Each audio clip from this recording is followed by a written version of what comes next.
Good morning, everyone. Welcome to Talking Horses. Anthony Stabile, Andy Serling. Tons to talk about, of course, on today's Cigar Mile Day with the big carryover, so we'll get right down to business. Head over to Naira Bets. If you're not a member of Naira Bets, no better time than the present to sign up. Go to nairabets.com, use the promo code BONUS200, and we will match the $200 of your initial deposit. Once again, mentioned that carryover starting in race 5, our 6-race card, which includes the 4 graded stake races as well. We have a carryover of $729,611, once again, starting race 5. A 3-day carryover, something you don't see at racetracks anymore, and we haven't had around here in a long, long time. It's pretty exciting. Yesterday's results, very tough. Imagine there were a few people that had a shot to hit it and would have hit it if they had gotten a horse home in the second to last leg. Yep. But nobody had the horse that won covered with the winner of the last. There were a lot of constellations with the winner of the last. What else do we have? We have a 20% exacta bonus on the Cigar Mile. You got to opt in, but that's 20% of the Cigar Mile. Of course, that's True Timber winning last year's Cigar Mile. Fortunately, we are fast and firm today, unlike sloppy and no turf for last year's Cigar Mile. And finally, last but not least, we are not on Fox today, but we are available on the YouTube channel. And in the modern world, most of us can hook our computers or have the YouTube in our smart TVs, which is my TV is much smarter than I am. It's 1 to 5:30 today. Now, Anthony and I will kick today's first race. We'll take a look at Fenwick to kick it off. The horse you have on top and I have second, finishing second to the Klarovich runner, Forced Ranking, who unfortunately was forced to miss the Remsen. I believe he got a fever shortly before the race. We'll take a look at that race. Well, that stinks, and I thought he was going to be, he's A-OK. I thought this horse, Fenwick, ran well. See him there on the inside in the light blue, going to try to come up the inside here, and he gets through. Listen, this is always a tough move, especially for a young horse, but he gets through, and he hooks and collars a horse that I think is going to be okay in Forced Ranking. He just gets out-gamed to the wire. That was going 7 first time out. He's back at 7 today, and I just think he makes... excuse me, a lot of sense, Andy. He does. I'm not a huge fan of his, but I thought he ran okay in this race. I don't disagree with anything you said. We'll see how good Forced Ranking is. You're more optimistic than I am, but hopefully he does pan out and be a good horse. I took the Todd Pletcher first-time star, long-term on top. The Dam was a very solid runner, ran a 101 buyer. I did find a stat for what it's worth. Todd Pletcher's 2-year-old first-time starters, 7 furlongs on the dirt at the Naira racetracks. If we could get that stat up, please. Give you a second.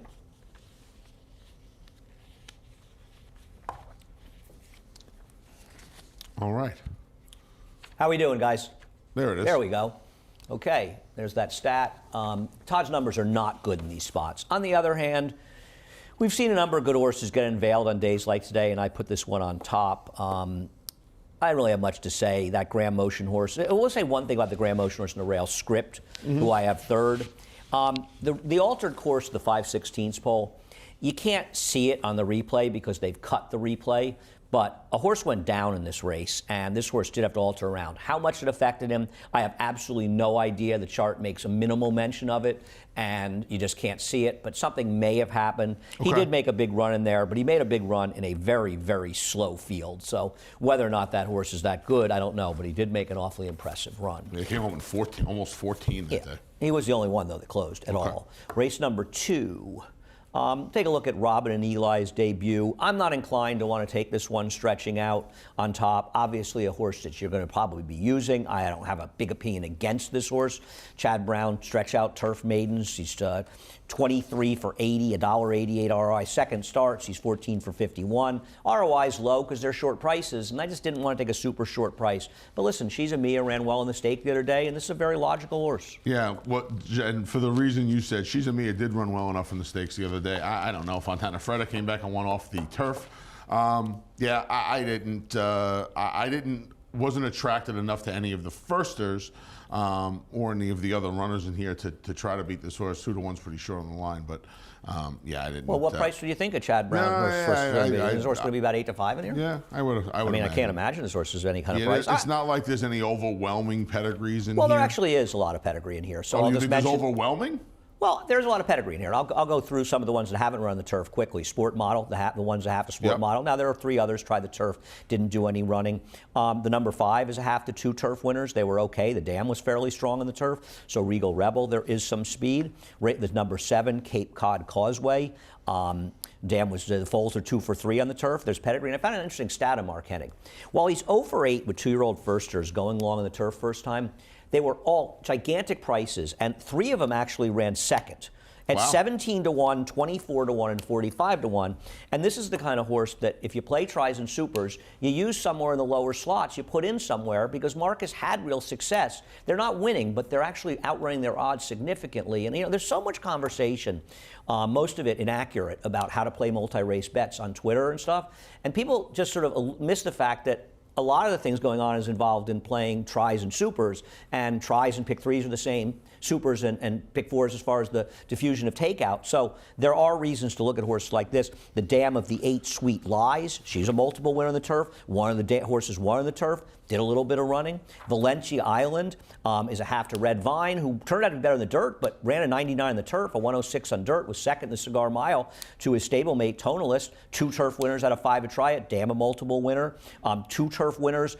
Dream Central, the 10 is a half to 2 turf winners. The 11 is a half to Golden Turn winners. So there is actually plenty of pedigree in this race. Now, I like Robin and Eli, who not Robin and Eli, I'll go all in, who might have the best pedigree in the Dam side of any of these horses. The Dam was 6 for 17 in the turf, a 96 buyer. She's produced 3 horses to try the turf. They all won. And this horse's first turf race looked to me like a tour around the racetrack at 6 furlongs. And they entered right back, going long on the turf. They were reined off. They're back. And I think I'll go all in is a really, really interesting alternative in this race. But Anthony, I think there's a lot going on in this race. I didn't think there was anything too overwhelming. I thought the 8 was the most interesting one. I thought Sweet Lies was a little interesting. Race number 3. We'll start out by showing Artemis City Limits, who is one of the 2 horses for Mike Maker in this race. This is finishing second last time to Big Package. It's a funny race because the pace held together except Big Package, who made this big run. I see the Mike Maker 2 as kind of similar. I have used both of them in the mix. I wasn't thrilled with either one of these horses, but they seem like 2 reasonably logical horses, Artemis City Limits and Cucina. Yeah, I had a tough time with this race. I didn't know. I had no grasp on this race. I'm really happy this isn't part of the pick 6. But yeah, the 2 Maker horses make sense. I guess Artemis City Limits would be, off his last 2 races, would probably be labeled the horse to beat in here, right? I guess a tough race. You've got Scuttlebuzz on top. Look at his last race. Isn't he a last time was the time horse, Anthony? I mean, I guess. These are tougher horses. Like I said, I had a tough time with this. He's 5 for 7 of the distance, and the 3 wins have come at Aqueduct. The problem is, though, that he's gone through his New York bred conditions, he's gone through his non-winners of 1 open conditions, and now he's in a non-winners of 2 open conditions. You think this is the toughest non-winners of 2 he's going to find? I think they're very fortunate here. I think this is an end of season 2 other than. I couldn't disagree with you more. Really? I think this is significant. I don't care if it's the toughest non-winners of 2 he's ever going to find. I think it's a tougher race than he's been running in. I am a fan of this horse. I think he's the wrong play today, and I like Gildsman today. And I'm surprised that a horse that you liked in the Belmont Turf Sprint 2 back that you've given up so readily. What happened last time? I don't know, but this barn, for these connections, had a horse the other day, kept waiting, who was another what happened last time, that came back and absolutely roared by the field and won for fun. And I'm not going to just dismiss Gildsman off 1 race. And I'll tell you something else. This horse would be running for 40 or a quarter if they thought this horse couldn't run anymore based on his last race. And the fact that, let me finish, that they're running him for 80 here, to me is a very good sign. Do I love him? No. But I'll tell you what, if he shows up, this field's in trouble. See, I wouldn't get too caught up in that because, again, the turf season is ending. Well, there may have been other spots. I haven't looked through, but they probably could have run him in that cheap race in the last race here the other day. It's not like Sandy Goldfarb is afraid to drop down a horse. Not. If that last race is true, I'm going to give him 1 more chance. Okay. He's going to be a fair enough price, and his last race obviously was bad. I didn't see an excuse. I agree, it's concerning, but this is a horse whose races 2 and 3 back make him a serious player, and he's not going to be a super short price. Fair enough. Race number 4. So we'll show Regal, your 2 top choices in here, Regal Quality and Kumar, and you can talk about why you like them. I don't get Kumar at all. I have scratched into Regal Quality for second. I just think they kind of, there's no legit recent form in here. Well, I don't agree with you, but okay.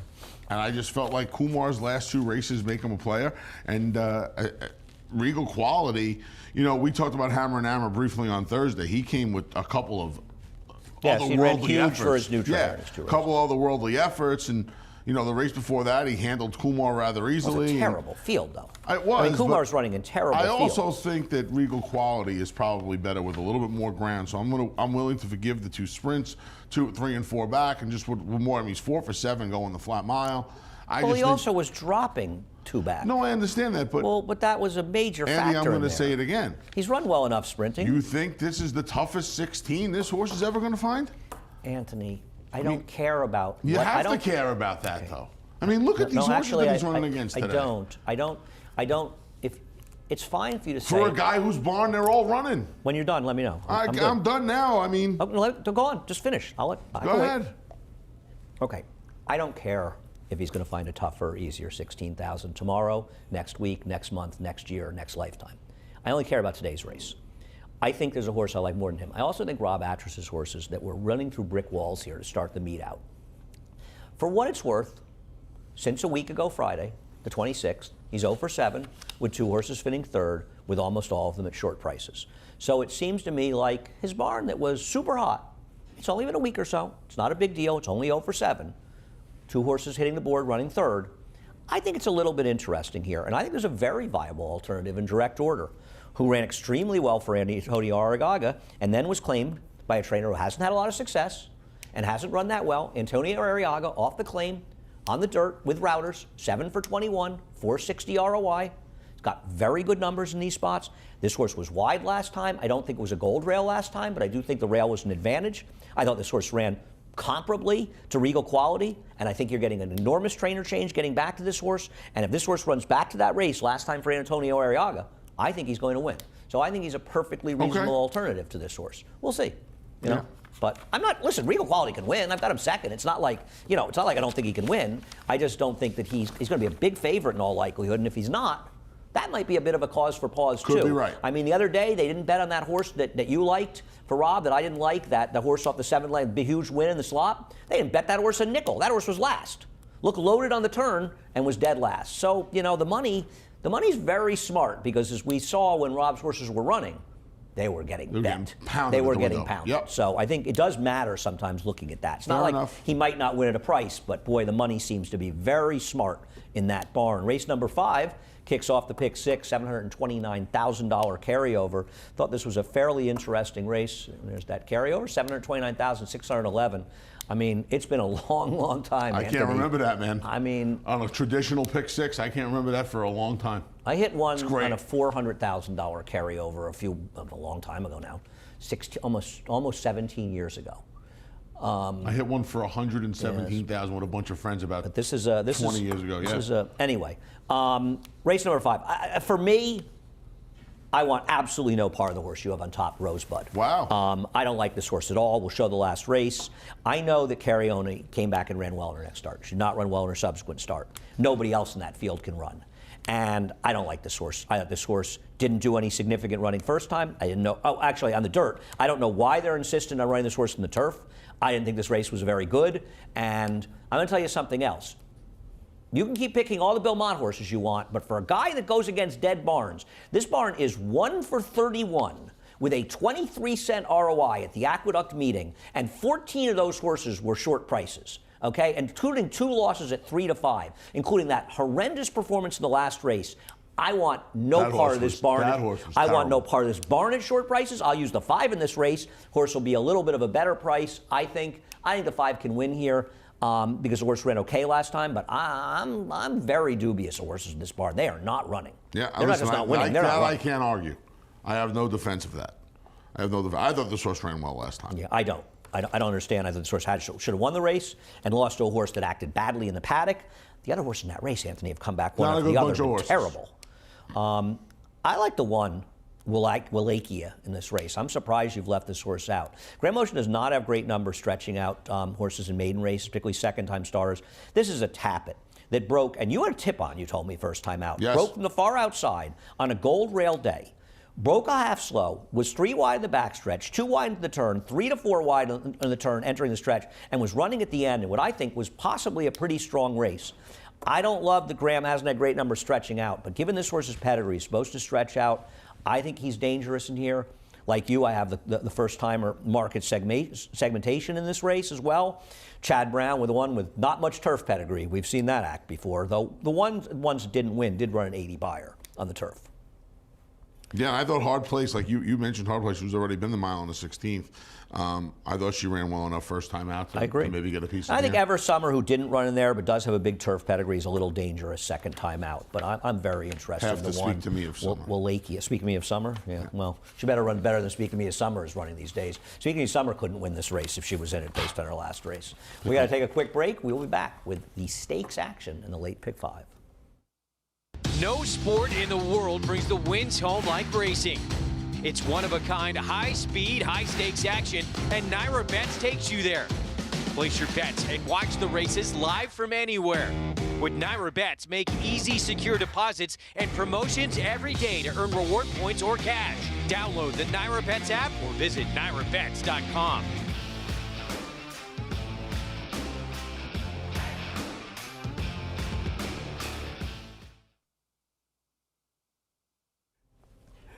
I'm beating up on Anthony for picking horses from a 1 through 31 barn. Just standing in the corner covering up. Anybody else, and he'd be saying, I'm not betting that barn. That barn can't win. They're going to win a race before I bet on them. I hate these impersonations, too. They're so inaccurate. It's so true. Race number 6, we'll take a look at the late pick 5 kicking off. We're close to a carryover in that last night, too. Yeah. Would have been a little overshadowed by the pick 6, but then again, for those who was eliminated in the first leg, we could have come right back in the pick 5 carryover. We'll take a look at Carpe's Dream and Urban Forest. I don't disagree with you that kind of want Carpe's Dream more after 2. The break, Urban Forest doesn't. I thought the break situation was a little worse than it was. Kind of did to himself. This horse was on the rail, though. I know it wasn't a rail race, but I'm a little concerned these two are coming out of a race that stinks. No bueno? Yeah, it could be. Could be.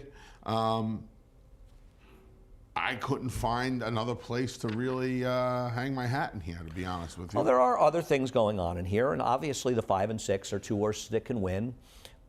This was a slow-paced race, which I think says that Urban Forest probably ran better than Carpe's Dream, but maybe Dylan could get Carpe's Dream out in the lead in this race. Supposed to send and try to wire the field. I don't have a big problem. The problem is, I bet these horses last time at 28-1 and 440-1, and today they're going to be, 8-5 and 3-1. So I just feel like that ship has sailed out to the ocean, and maybe it has. They're pick 6 horses. There's no question they're A's in my pick 6, but I want somebody else. Fiery Heart does not have a lot of turf pedigree. It was bought for a lot of money after working 10 1/5 at the Gulfstream sale back in March. For what it's worth, Todd has great numbers. Did I put this one up? No, I did not put this.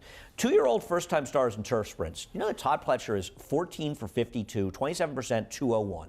You would never think that, Naira, right? he's 8 for 31 with a positive ROI, and at the Aqueduct, and it's only been the last 2 years, he's 2 for 3 with the other one finishing second at 8-1. So the ones he has run in these situations, and it may be a bit random, and it may have no. Never Surprise part of that, I believe. Never Surprise is one of those, right? and the other one is a horse that's still running that you like. Oh, Perfect Munnings. Yeah, Perfect Munnings, exactly. I also think the 8, You Can't Whip It, is a little bit interesting in here. The Dam 1 on the turf wasn't that good. Did work 21 flat at the sale. Sort of got bet in the debut down at Delaware. Coming up and trying the turf. I'm going to use the 2, 5, 6, and 8 in here in the pick 6 as most of my ones. I didn't really have much else besides that, but I think that the 5 and 6 are vulnerable. Okay. They may run 1, 2, but I think they're vulnerable. Okay. I obviously did not. The stakes portion of the card kicks off with the Go for Wand, one of the truly great horses of all time. And when people, make these comments like you have about Songbird being the greatest filly of all time, they should be embarrassed to compare her to Go for Wand, who would have beaten her by a city block. We'll take a look at Lady Rocket, who's the favorite in this race, who you have on top. I guess the question is, do you think she's really as genuinely improved? She's going to be sitting in a forward position. Is she going to be as effective at a mile? And that's your biggest question. Right, that's the biggest question. 10 starts, never been past 7 furlongs. She's going to get the test today. I would imagine they are going to sit off of Miss Marissa. Should Miss Marissa come out of their running today and under Jose Lezcano from the rail, you would imagine that that's the plan. Sometimes it's not the plan. It wasn't the plan in here last year. It wasn't the plan in the Comely last year. We'll see what Jose does. She didn't run in the Comely last year. I would. Lady Rocket? Yeah. No, Miss Marissa. I would imagine Miss Marissa will be going to lead, but anyway. And Lady Rocket will be sitting second. Well, you picked her. Yeah, and I just think that she works out that two-hole trip behind the speed, and I believe that she has gotten better. And I Do you think believe she's that a she'll good go bet in here forward. at 6-5 or 8-5? No, but you know what? I that don't doesn't matter, think right? this line. I wouldn't bet any. I wouldn't make a win bet in here. Well, there's no chance she's going to be any more than 8-5. None. Zero. Zilch. Okay. She could be even money in here. Wow. They're going to see the big fig. They're going to see the horses 5 for 10 with 3 seconds. Going to see IRAD, and this horse is going to be a very short price. And I'm not saying she shouldn't be 8-5 in here, but I don't really need her at a short price. Now, we'll take a look at Sharp Star next, who won this race last year. You know, she might move up a bit on a wet track. Having said that, I think she ran so well in the race before her go for one last year that she's run fast race on a dry track. She got her form back, but I'll tell you something else about this race. She also got a very, very good setup. Got a great setup. And that Great concerns setup. me a little bit, but I'm not going to be surprised when she wins. No, and you know, you mentioned the wet track, and you kind of see some of these horses sometimes just have everything go their way, the track, the setup. She just looked like she was back in form last time. Well, Like she ran last time. She ran her first good race in a long time. No, I don't disagree. So she ran last time. She's not impossible. I don't think it's one of those things where you could say, she caught a wet track, she got a good setup, and she got lucky. I think she ran last time. Who's the real Bella Vita? We'll take a look at the Betty Grable last time out at Del Mar. I think the 81. Johnny V, by the way, on 81 Bella buyer. Thank you, John Velasquez, riding this horse. He's riding in the next race too on the Chad Brown runner Zandon. I'm thinking this figure could have been the mid 80s. Right. She ran that one huge number, but it was a 6.5 furlong race, and it's always scary when you have the best figure by almost 10 points was in a 6.5 furlong race because those figures can be a little dubious. The thing is Simon Callahan really shipping this horse across the country to get absolutely nothing? Didn't he ship Karras? Was he the trainer of Karras when Karras ran here? Terrace? Terrace. I believe she won so. this race. Yeah, she was a huge favorite. I believe she. I feel like Simon was the Cool trainer. World Water, I believe he had him. Yeah, I think that makes sense. Yeah. I was talking about this with somebody the other day. I'll be honest. In a pick 6 play, she's no worse than a B for me. I mean, I'm going to use all of the 1, 2, 3, 7 as A's and B's to figure out how to do it. Maybe get them all as A's. I don't feel strongly about any of them, which is why I picked Miss Marissa. Okay. Because if you draw a line through Miss Marissa's last race, and I'll get to that. I don't like, as you know, I don't like. That's not you at all. See, I think she'll be bigger than 4-1. I think in this race, there's no way she's not the 4th choice of these 4 horses. I may be wrong. I think she'll be 3rd choice. Okay, but you we'll could see. be right. David thinks she is, and I respect him. The reality is, she never ran that day.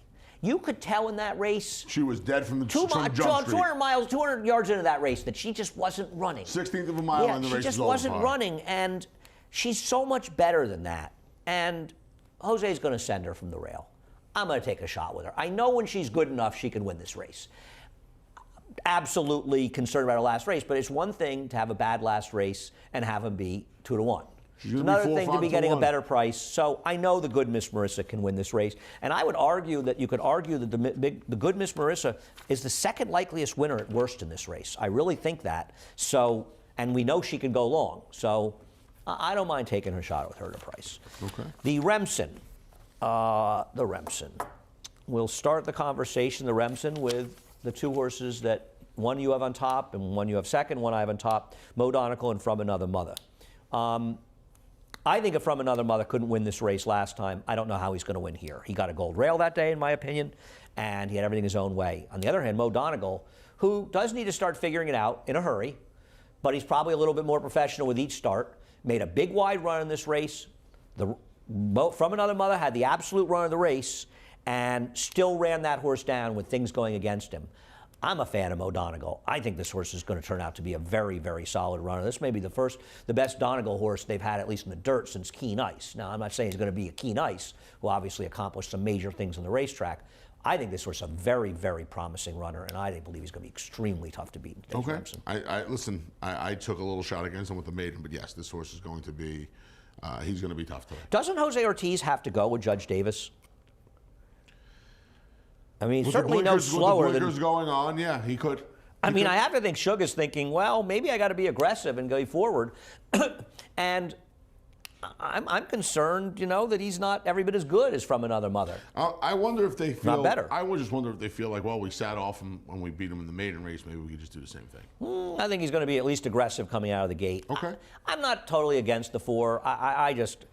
I feel like this race is one. I'm hoping with his foundation, the 2 turns should help the speed a little bit more than that big long run up to the far turn, 4.5 furlongs over at Belmont Park. I'm hoping that the 2 turns helps his cause a little bit. And he's going to be 3 times the price of Mo Donegal. So I took a little shot with him.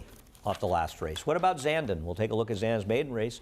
Got a very good education in this maiden race. Took a ton of dirt. Had a lot of reasons not to win this race, and a lot of ways less reasons to win it. And he still got the job done in here. I got to tell you, though, 6 furlongs to a mile and an eighth. Tough ask. I don't care if he has the best trainer in the country. That's a very, very, very big ask. Everything you said, Andy, I mean, this horse got a ton of education. He's getting that dirt the entire way and had every right to go backwards after that. And instead, he looked like he enjoyed what he was doing. He tipped off that cover and he ran by these horses like they were standing still at one point. Are you concerned the horses he ran by are not that good? Yeah. I know he got a good figure, but they're not very good. Those horses have not come back and run particularly well, number one. And number two, I probably will stress this more, yet you were the first one to bring it up. Man, 6 to 9, this is a tough ask. You know, they wanted to run him in Nashua, and he got sick, fortunately for them, very briefly, so he's able to come back here. And I think the feeling is it's probably better to run this race and lose than not run at all. Absolutely. Listen, probably benefits him more down the road. You got to get another race into him as a 2-year-old. You would think if you want to try, if you think this horse is the goods, you got to try him in this race. Yeah, you're playing a little catch up. He doesn't necessarily have to win for him to have a useful race today. Like Andy said, Johnny V's going to ride this one as well. I worry about upstarts going 9 furlongs. And that's the other thing. But Chad Brown's knows that upstart is a sire. That's a little bit. So if he's confident, we'll see. But I think he's got a real rival. And he's the morning line favorite, Mo Donegal. Race number 9, the Demoiselle Malathot, this year's, of course, 3-year-old champion. Won this race last year. We'll start the conversation with Nest and Magic Circle. Coming out of the Tempted. I think Magic Circle's job is a little tougher because you have to think that Gaffleone is going on the outside with Full Count Felicia. For sure. Not going to take her back in here. She's the speed of the speed. And that doesn't help. I'm not a huge Nest fan, but I actually thought this horse did take a big step forward last time out. It was a race that was dominated on the front end. And at 9 furlongs, it just seems, you know, what Top Watch won this race, what, 337 times? You know how many times he's run this race? 7. 7 times. Yeah. And somebody can say, well, I mean, Todd Pledger's been around for 25 years. He's out like, give me a break. He's won this race 7 times. I mean, we talk about Chad Brown winning the, and you know, Todd's been training for twice as long as Chad, to be fair, but, you know, 7 times winning a dirt race like this, I mean, I know he's had a lot of good horses. I mean, there's a lot of history to this race. Yeah, that's a pretty remarkable. Having ready to go 9 in December, November and December, yeah, I mean. Talk about knowing to have the right horses in this race. And spotting the horses well. Let's talk about Venti Valentine's last race. You know, I thought about putting her on top, Andy. I really did. You know, my friend Nick likes her more than I do. I really did. Timeform US does not like this race. Now, they have it slower, and I'm a little skeptical about it. But I'll be honest with you, I want to have her somewhere in my pick 6 because I don't think anybody in this race has shown the racetrack that they're any kind of killer. And she beat the bias first time out, arguably. I don't have a knock on her. I like her versatility. She's able to pass all those horses against the bias, like you said, first time out, and then she comes back. She's going to be forward here. Yep, she comes back. She's much closer to a slower pace, going the mile. No, it was a fast pace. No, it was a fast pace last time. Oh, faster pace. I'm sorry. And she's pocketed up. Again, you know, I don't want to say it was similar to Zandon, but kind of the same thing. She was behind horses, moved around, and she exploded. And she had a very good trip last time. She did, but she also was able to. She ran a good race. She ran the last 3/8 of a mile. She did it all, you know, pretty much on the front end. And from what we've seen so far, I don't think distance is going to be a problem the way she's running both of her races. She should get a pretty good trip in here. There's some other speed outside of her, and she's going to be a square price because they're going to bet Nest, they're going to bet Tap the Fate, they're going to bet Magic Circle. She's got to be 5-6 to 1 in here. Oh, yeah. No, she should be, but she's not impossible. I don't know what to do to the Nostalgic. Nostalgic is probably supposed to be 20 to 1 in here. Timeform US has that figure 15 points or more too low. I'm siding closer to them. The second place finisher came back and improved 21 buyer points the next time out. The third place finisher didn't run first time, but had an excuse first time and rated to run much better in there. I think the number's on a little bit on the low side. Problem is, once again, even if the figure is in the mid-60s, she's still 15 points way too slow to win this race. And if the figure is right, she should be 80 to 1 in this race. So, you know, it's not like, you know, you're getting the best of it because she's only going to be 6 to 1 or so anyway. And then if you include the run, the lack of a run, and the barn can't get out of its own way. And she also spent most of the race on the rail, or a lot of it on the rail, and I think the rail was the place to be that day. As far as Tap the Faith, who I do also believe benefited from being on a good rail, there is some debate about it. There were only 4 dirt races, but there is some. But it was a slow pace. I don't trust this horse. I've got her second, but I'm skeptical. I feel like she may be a big mistake. I picked her on top. I didn't love Nest's last race, and I didn't know where else to go. I didn't want to pick Venti Valentine. I went to this filly. I know she got the good run over along the inside. I think 3 of the 4 winners came up the rail that day. Amore came back and won yesterday. I mean, it was a slow race, but she finally got the job done. This filly is another one, though, where I think you look at her pedigree, right, by Tappet, out of an Alabama winner, and whereas I might have some reservations with some of these other horses wanting to go this far, based on her pedigree, I don't think there's going to be much of an issue here. Oh, no. I mean, her dam won the Alabama. Yeah, she costs a lot of money. So. I get it. I think she's going to vie for favoritism, and I think that she's on the come, and Nest has actually run well, and so at similar prices, I'd rather bet Nest. But I've got her second. I'm not against her. I'll be honest with you. I don't have... I feel the same way about this race as I do about the Cigar Mile. I don't have major anti-opinions. I looked at these stakes, and I don't have big anti-opinions in these races, and that makes handicapping tough, because it's good if you have a horse who's a first or second choice, the first one, you say, I really don't like this horse, and I'm willing to play against this horse. I don't feel that way about these races. And the stakes races. Listen, like that. I don't like plainsmen. We turn to the Cigar Mile. I don't like this. Cigar Mile presented by Naira Betts, by the way. Yes. Plainsman, but my friend Nick Tamaro picks this horse. I think he's insane, but I also respect his opinion. So I guess I could throw him in as a C somewhere. You've got the morning line favorite, American Revolution, on top. We'll show his last race, and you can talk about it. I am a fan. I was very excited when Todd Pletcher announced this horse was running. I asked him in the film theater, I said, was this a decision made based on mind control, not running? He just wanted to have another bullet. He said, no, this horse earned his way into this race. I thought this was a big effort. I know it's on a sloppy track, and I know his pedigree leads you to believe that he is going to love a wet track, but, I mean, this horse ran, and he has improved with every start. Despite the fact that he has had a lot of success around 2 turns against far lesser. Well, this was a 1-turn race. I think the 1-turn races, I think he's going to be a 1-turn. Well, I don't think it matters, but the reality is that he's not really a deep closer. He has speed to be close. Yeah, I don't think he'll be that far back. He wasn't far back, and they were sizzling last time. Oh, they were going once fast. Again, he has speed, and he's not that slow. If you think he's that type of horse, 1-turn races are better because they have faster paces. I just think he's a terrible gamble individually in this race as the favorite. Because you think he'll be favored? Yes. If David Aragona made him the favorite and convincingly made him the favorite, I believe he'll be favored. Off of one big figure on a sloppy track. And I like him too, and I've got him third, and he can absolutely win, and I'm not in any way, but I don't think in an individual gambling, and once again, this is something that the haters like to lap on, I think he's a bad gamble as the favorite in the race. If I'm betting this race for exactas, tries, 20% exacta bonus on Naira Betts. But of course he's an A in a pick 6 because he can absolutely win this race because his race in the Pennsylvania Derby was solid, which has turned into a good race. His race in the Albany was good. I have no argument against this horse, an improving horse for Todd Pletcher. He makes a lot of sense. I just don't want to bet him individually in the race at a short price, but I'm super scared of him. I think Independence Hall, we'll take a look at his race, is very dangerous, but on the other hand, he's another one who's coming into this race the same way American Revolution is, right? A big figure, a big jump-up figure, on a wet track where he had the run of the race. And Code of Honor was forced to play his game in this race. And Code of Honor, while he didn't run that well, he didn't run that badly. And if you look at Code of Honor, his Met Mile is one of the best races, if not the best race he ever ran. It was a super slow pace, dominated by inside runners, and he made a big wide outside run from dead last. I thought his race was very good in the Dwyer. Before he won the Travers, it was a big effort in the Dwyer, yep. 13 races back. I actually think his Woodward was a good effort because the more I look at that day, the more races I watch from there, I originally thought it was a big outside track and maybe it was situational. I think there's an argument the rail was dead that day, and he was glued to the rail by Paco. I mean, glued to it.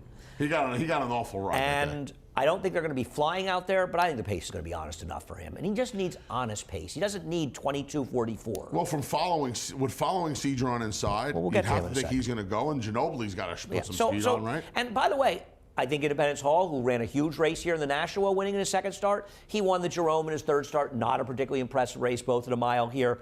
This is the right race to close his career out. This is a horse that was destined to close his career out in the Cigar Mile. And there's an argument he's run in the wrong races is a lot of his career. Yes, they're big prestigious races. Yes, they're big purse races. But ultimately, he might just be a one-turn miler. His 2 one-turn races as a 2-year-old. No, his one is a 2-year-old. No, his Jerome was not good. His Nashua was good. Nashua was fantastic. Yeah, but his Jerome was just workmanlike. But his Nashua was incredible. He runs that kind of race. He might win based on that effort. So he's dangerous in here. But Code of Honor will be a slightly better price, and I'm committed to betting him at a one-turn mile. Yeah, I'd rather bet Code of Honor out of that race as well. The horse I don't like, Anthony, that's going to take money in here is Ginobili. I'm with you. We'll take a look at him winning the Pat O'Brien. Now, to be fair, we're making a lot of one-turn comments. He's probably a better one-turn horse than he is a two-turn horse, and he did lose to a very good horse in Life is Good last time. He did, and it was impossible for him to get the lead last time, right? And this is a horse that's just better, I think, when he is forward or on the lead. He was not getting the lead over Life is Good last time. Is he getting the lead over Following C? I don't know if he's getting the lead over Following C. He's probably not fast enough to get the lead over Following C. They're going to go with Following C, I would think. But they're going to go, right? But I think he can stalk. He stalked in that race and won. Yeah, I guess he can stalk. My concern with him a little bit in the Breeders' Cup is the horse who ran third. I mean, that horse would be 5,000 to 1 in here. He was coming from Albuquerque, and he had trouble in that race. He totally blew the brake. Yes, he did. And he totally blew the brake, and he's still getting as close to the stat concern. Now, in fairness, he was clunking up. And Ginobili at least tried Life is Good in that race. So Ginobili, in a lot of ways, did run the better race, but I worry a little bit that the horses behind Life is Good in there, and Life is Good was dominant, but they were bad. Following C, okay, we'll take a look at his last race. I do not agree with the notion that he got stopped and would have won this race if he hadn't gotten stopped, because I don't believe he got stopped. And we'll watch it here, and you can make your own judgment. He's down on the inside, and we'll get to the inside in a second. Right here, he didn't get stopped. I thought Johnny did a very good job of just sort of angling him out. I don't know. Now, if you like him, I think you more like him because he spent a lot of the race, the first 4.5 furlongs of it, on a rail that some people believe is dead. I'm not one of them, but some smart people I know think it's dead. I know the thoroughgraphs think that there was a dead rail that day. I didn't see a lot of evidence of it, but if the rail was bad, he was definitely compromised. Absolutely. He was absolutely compromised. And now he draws another rail, and out of the chute, he's kind of under the gun. But it's weird because he'd be in front anyway. So we say under the gun, I guess you just have to worry about getting away from there cleanly. Why wouldn't he get away there cleanly? He always breaks. So, you know, it's interesting. I wonder how much pressure Ginobili puts on him. Well, one of the things I think they're concerned about him is his Haskell, where he lost by 18 lengths, going a mile and an eighth. Now, Todd said going into that race, he thought he'd go longer. He said subsequent, he doesn't think, and you know, I don't think it's possible to have more respect for Todd Pletcher's opinion. I mean that 100% honestly. He says he's not really that worried about the distance. He doesn't think the Haskell is a true indication of his distance. I respect Todd's opinion as much as any trainer in the game. I still think you have to be a little bit concerned about distance. I'll say this, Andy, you want to know, I think you do have to be worried about. I think that race may show, if Todd's right, you have to worry about how much pressure this horse is going to take because he was pressed from the start that day. And there are other races where... Well, he was involved in the pace with a fast horse. Well, there have been other days in his career where he's been involved in tussles very early on, put those horses away, and went about his business very nicely. This horse doesn't go away. Ginobili's the kind of horse where, you know, he's already had some two-turn races under his belt. He's shown you already that he can go the mile. He's going to if he presses him, it's a death knell for him. I think it is. My problem is his 100 figures were earned under optimal circumstances. He had the run of a race in a 4-horse field where reinvestment risk didn't show up and hasn't been seen since. Yep. And his 100 figure in the Vosburg, with all due respect, Baby Yoda got left. He got left. Yeah. And Frenzy Fires lost his form. Broke through the so he had an and I picked him and bet him that day. Yep. I don't think it was, I mean, won easily, but It was under a pretty good circumstance. He's still pretty good, this horse, and he has a lot of room to improve.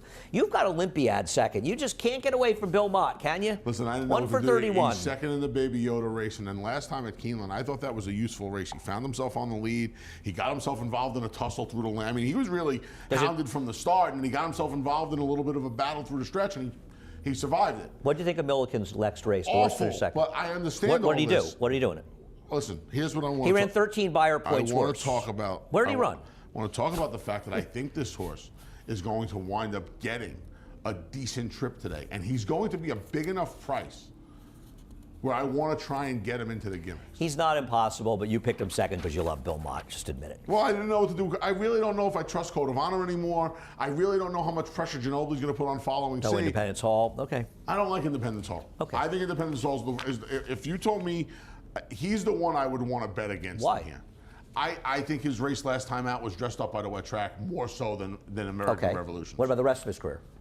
The rest of his career's been fine, and I think he's a one-turn kind of horse. So why against him? I don't trust. Okay. Code of Honor. We'll move on either. to Pipeline because we will run out of time. You know, I didn't pick Pipeline in the top 4, but I think you can make a better case for this horse than you can for Olympiad, and he'll be a better price. Olympiad, had a good trip. And Olympiad's okay. I'm not knocking him either. I like him as a horse. I don't disagree. But Pipeline is at least coming this race off a dressed-up negative, a performance that's much better than it looks. He was way too close. He moved way too soon. This race completely fell apart late, and he's a lot better than that 90 looks. And his 97 is legitimate in his maiden race. Now, listen, this is asking an awful lot, and you got to realize something about this race.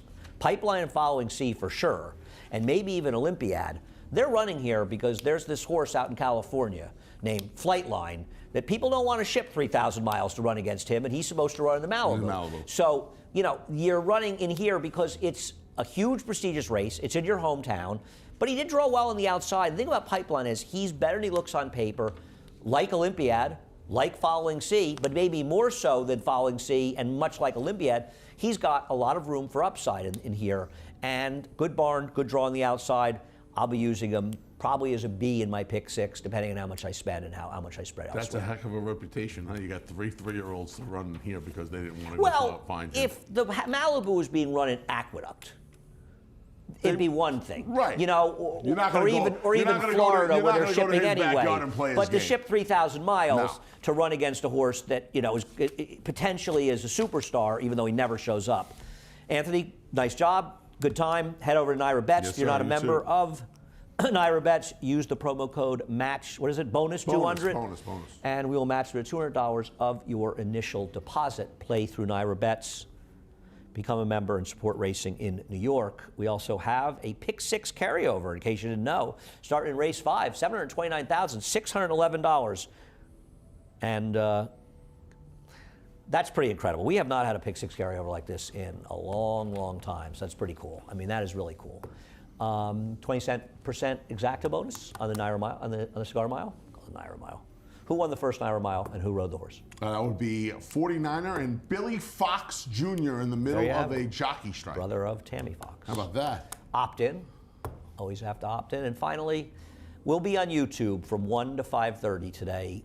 You can watch all the action on YouTube today, Saturday, December 4th. We're done. Johnny I up next with a reprise of the Scratches and Changes.